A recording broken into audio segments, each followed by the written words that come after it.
Hi, this is Scott Garibay, and today we're going to talk about Dungeons & Dragons 5th Edition, and we're going to talk about burial and what it means in Dungeons & Dragons 5th Edition and what it now means in IRL, because it's changed. All right, let's jump right in. All right, so I'm in a Dungeons & Dragons 5th Edition campaign right now. It's really fantastic. It's an omni DMing an omni dungeon mastering game where every player is also a dungeon master. It's turned out to be far more resilient and fantastic than I ever expected. All of the dungeon masters are engaged, and one of the things that it's hard nowadays, keeping a physical table game going, just because the biggest one right now is every employer in the world needs hours, right? And so all of our people are like, I'm being asked to work 40, 50, 60 hours a week, and just higher and higher demands from employers. And not like, you have to work these, but hey, do you want these overtime hours? And, so it's been challenging. It's really been quite challenging. And one of the things that amazed me was multiple players are now, every week we thought that we might have to go to a smaller group, but one of the things that really amazed me is we have people now saying, I'm going, one player saying, oh, hey, we're going to do Monday this week. I'll get off this week. I'll trade a shift with somebody. And then the next week, somebody else trading a shift. I'm like, holy cows, people are changing their work schedules to make this game, which I don't take it for granted that anybody shows up for the game, right? I understand they have a million options to do, and so every person sitting at that table is a real blessing to me, and I feel honored every time a single hour is spent on the game that I've spun up, and I spun this game up, and I'm really proud of it, and I'm really incredibly. We're building memories. We're building something special, and this is unique, and I don't take for granted 1 minute at the table, right? And so one of the things that happened is I'm on my second character, and we're about, maybe 3 or 4, I think we're coming up on 4 months of this game. And my first character, my turtle wizard folk hero named Beryl, died. And what happened was he died in a dungeon that was dedicated to Orcus, and he was brought back, and we're on the Essentials Kit map, right? And so Beryl is died 2 miles out of Phandalin, right? So if you own the Essentials Kit, you can open up your map and you will see, and on the back, on the map, you'll see Phandalin, and Beryl is buried 2 miles out from Phandalin. And that's not a small thing to me. I'm really, really excited about this. And the reason why is I have already communicated to my wife that I would like to be buried. And I've made it very clear to everyone that I would like to be buried. Now, the reality is, I don't take anything for granted, right? People are like, I'm going to set this thing in place and it's going to happen. I'm like, anything that you say is going to happen 5 minutes from now, you don't control this world. It could change, right? So I've put a lot of things in position to be buried, and I think that I have about a 95% chance of being buried, right?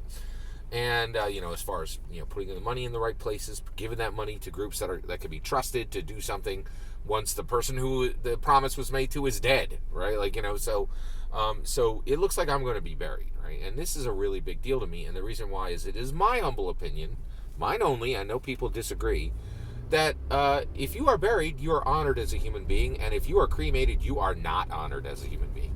Cremation is a way to make sure that people don't need to honor you in the future. Now, the reason I believe this is my mother-in-law. My mother-in-law was buried probably about 10 years ago, and she was buried in Indiana, and she has a gigantic $10,000 tombstone, right? And to this day, whenever we go back, there is a trip to the cemetery to honor her. And grandchildren and nieces and nephews and brothers and sisters and all go out and they lay they lay flowers down to honor her because she is buried and land has been given to her dead body, right? And that's how you honor a human being. And that honor will continue for perhaps centuries to come, and if not, decades. And even a century from now, if something is built in that place, even today, when you build a building where there are already bodies, like, there are movies that warn people against that, right? Like, that's what the whole premise of Poltergeist, right? Like, if you want to honor human beings, you put them in the dirt, right? And you give ground to them, and they will be honored for decades or centuries to come. You burn somebody, they won't even know where their dust is even 2 weeks later, right? Cremation is a way to make sure that a human is never honored, right? And like you burn it like trash. It's like, I just don't understand why anybody in the world thinks that cremation is honoring. It's, in my humble opinion, I know others disagree, it is no way to honor a human being, right? The other thing is, evangelical Christian, no one in the Bible is cremated. Everybody is buried, period. End of sentence, right? So, so I'm definitely not down with cremation, and I want to be buried, right? So what does burial mean in Dungeons & Dragons 5th edition today? Well, one, I couldn't believe it. Like, once Beryl was buried, I was getting requests from other dungeon masters in the game saying, hey, I need to know all this information about Beryl because we're going to have a memorial for him in the game. And I'm like, what? Are you kidding me? Like, and they were asking questions that weren't even answered for Beryl, right? Like, his death had made Beryl bigger and more prominent in the minds of other players and other dungeon masters. And I was like, wow, so in the game right now, there are all these preparations being made for this memorial that will happen for a character that I thought would be forgotten, right? Now, the reality is all these other player characters will be gathering at the spot, the physical place where Beryl is physically buried, right? And they will be honoring him. If his ashes were spread somewhere, like, who cares? Like, there's some burnt dust that we're going to honor? No. Beryl is in the ground. And also, in Dungeons & Dragons, his not being destroyed means that he has a much better chance of being resurrected, right? So there's mechanical benefits. So in Dungeons & Dragons, just like in real life, you should best be buried, right?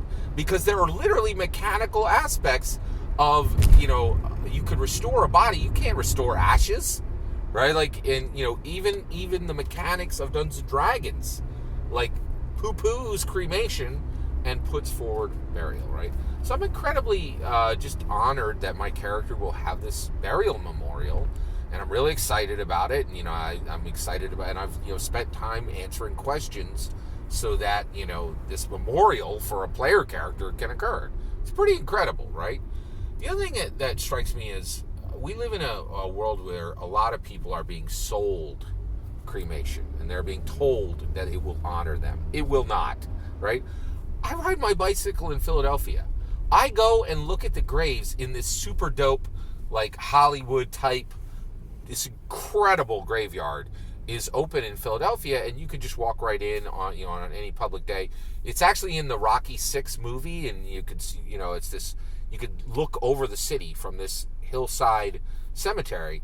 And I go and I learn the names, and I do research on history research on people I never knew, right? But many of the people buried in this place are so rich and powerful that you can find out information about them decades later. It's incredible, right? The idea, there's no question. I mean, I have seen it and done it myself, right? If you are buried in the ground, others will learn about you. If you are burned, ain't nobody going to remember you even 2 weeks later, right? Most likely. It is non-negotiable, in my opinion. No question. Burial means honoring. Cremation means you're going to get forgot real quick. I really feel cremation is for the living, so they no longer are bound to honor the dead, right? It's my take, right? So here's the thing.